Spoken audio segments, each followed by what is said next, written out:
There's something about the teenage years, especially moments like prom, where life feels full of possibility, confidence, and independence. Yet, looking back, many of us can admit we weren't always as right as we thought we were. Kinda like my 2008 prom outfit.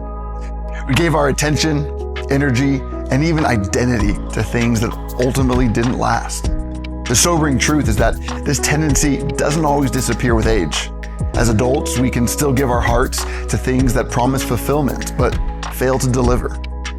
In the Gospel of John, chapter 3, verse 31 through 36, we are confronted with a clear and powerful truth. Jesus is not just one option among many. He is supreme over all. He comes from heaven, stands above all creation, and speaks with the very authority of God. This means his words are not merely helpful suggestions. They are ultimate truth. When we listen to Jesus, we are hearing God himself. Yet, despite this, we often live divided lives. It's easy to date Jesus while flirting with the rest of the world. We give him partial attention while still pursuing the approval, comfort, or security offered by the world. But Jesus doesn't call for partial devotion.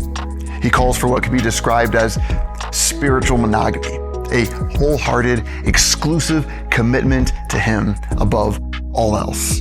Like in Matthew 6:24, that reminds us, no one can serve two masters. Our hearts cannot be split between God and everything else we desire most.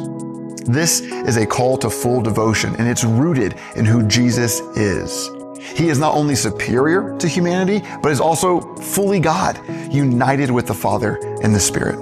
He speaks God's words perfectly and is filled with the Spirit without measure. There is simply no one and nothing else worthy of our ultimate allegiance. To give our lives to lesser things is to settle for what cannot satisfy. Finally, this passage reminds us that our response to Jesus carries eternal weight. Verse 36 presents a clear dividing line. Those who believe in the Son have eternal life, and those who reject him remain under judgment. This isn't meant to instill fear alone, but to highlight the depth of God's love and justice. God cares too deeply to ignore sin, and he loves too greatly to leave us without a way of salvation. That way is Jesus. So the question becomes, where is your devotion?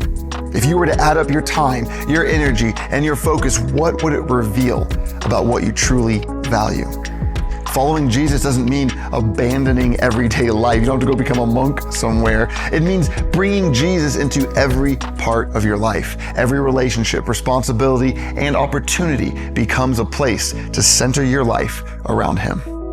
You were made for more than just temporary satisfaction. You were made for eternal life with Christ, and that begins with giving him not just a place in your life, but the highest place. Be blessed, y'all.